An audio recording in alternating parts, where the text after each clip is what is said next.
शायद भाई ऐसा नहीं है कि आज का ही दिन था और ऑस्ट्रेलिया की ही टीम थी जो थोड़ा सा चैलेंज देती नजर आई इंडिया को, अदरवाइज पूरी ट्रॉफी में हमने देखा कि इतना ज्यादा चैलेंज कोई दे नहीं पाया। मैच टर्निंग पॉइंट स्मिथ का आउट होना था। 37वां ओवर 198 पे 4 आउट थे और 37वें ओवर से 13 ओवर में 80-90 रन बन जाते तो बड़ा अच्छा एक फाइटिंग और भी ज्यादा अच्छा टोटल हो जाता। लेकिन स्मिथ ब्रेन फेड होता है उनको अक्सर, वो खुद कहते हैं कि मुझे ब्रेन फेड होता है। अच्छा। निकल के वो शामी को खेल रहे थे और फुल टॉस में बोल्ड हो गए। अगले ओवर में मैक्सवेल भी आउट हो गया तो पूरी टीम की बैटिंग बिखर गई और वो 30 से 40 रन जैसे आपने कहा शॉर्ट थे।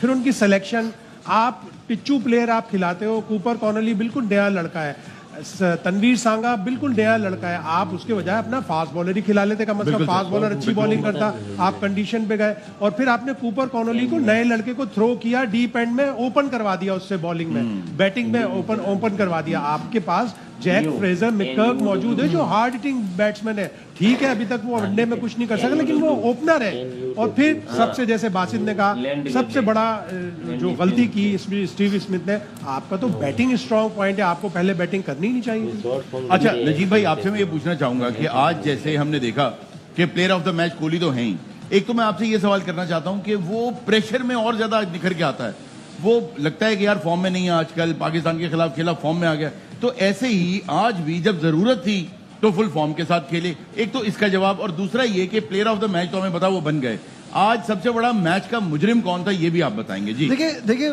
दो तीन चीजें, एक तो जैसे मेन बातें तो सबने करी ली कि टॉस जीत के इट्स रिडिकुलस, जब आपकी बॉलिंग कमजोर है आप बॉलिंग पे कैसे मैच को छोड़ रहे हैं, आपने कैसे आप चले गए पहले बैटिंग करने, आप वो चीज निकालते और अपनी बैटिंग से, जब आप इस इवेंट में 350 रन चेस कर चुके हैं तो आपने ये कैसे किया। दूसरी चीज जो मुझे नजर आई वो आखिरी 14 ओवर में 69 रन्स बने, दैट्स इट। तो यहाँ जो आपने मैच के मुजरिम की बात की, स्मिथ का आउट होना वाज द टर्निंग पॉइंट। और मैक्सवेल, इतनी क्रिकेट खेलने के बाद भी मैक्सवेल इतने मैच्योर नहीं हुए, अगर वो वहां से लेके जाते तो 300 प्लस आराम से बनता। ये 264 भी डिफेंड हो सकता था अगर ऑस्ट्रेलिया की अपनी बॉलिंग होती, अगर यहाँ हेजलवुड होते, कमिंस होते, स्टार्क होते, स्टॉइनिस होते तो ये भी बहुत बड़ा स्कोर था। लेकिन जब आपकी बॉलिंग इतनी कमजोर है, आई थिंक अब एक्सपर्ट्स बताएंगे ये बात कि I think this was the weakest Australian side in any ICC events ever. बिल्कुल, क्योंकि इतनी कमजोर टीम थी ये बॉलिंग में, बॉलिंग की बात कर, बॉलर और 2 मेन ऑलराउंडर बॉलिंग में इतना और शाहिद भाई ने जो बात की, मैं एक रात पहले यही समझ रहा था कि फ्रेजर मैकग्रे खेलेंगे। ये कूपर कॉलोनी के 7 हाईएस्ट स्कोर है, 7, उस पे आपने इतने मुश्किल मैच में इतनी खतरनाक ऑपोजिशन के सामने इस कंडीशन में डाल दिया। इसमें एक वजह और भी थी, ऑस्ट्रेलिया ने खुशदिल को बॉलिंग करते हुए देखा था तो बोला कि हम बॉलिंग करवाएंगे। और मैक्सवेल को तो घर में भी जवाब देना पड़ता ना, उसकी बीवी इंडियन है।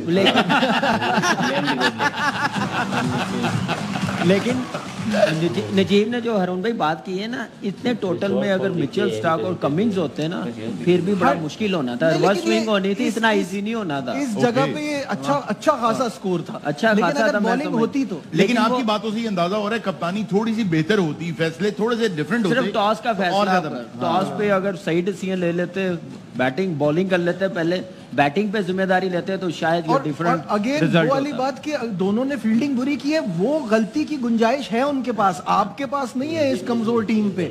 आपने 13 पे कैच छोड़ा रोहित का, फिर 14 पे कैच छोड़ा रोहित का, फिर 51 पे मैक्सवेल नहीं मैच का मुजरिम, उसने विराट कोहली का कैच छोड़ दिया, तो ऐसे तो नहीं हो सकता। फिर हम बात करें ना, इस मास्टर घर में बताना था ना कि 16 विकेटें गिरी आज के मैच में, जिसमें से 7 आउट करे फास्ट बॉलर। अच्छा जी, आज नए स्क्वाड का ऐलान हो गया। कौन से नए स्क्वाड का ऐलान हो गया पाकिस्तान के न्यूजीलैंड के टूर के लिए। ज्यादा होशियारी नहीं। अब आप देख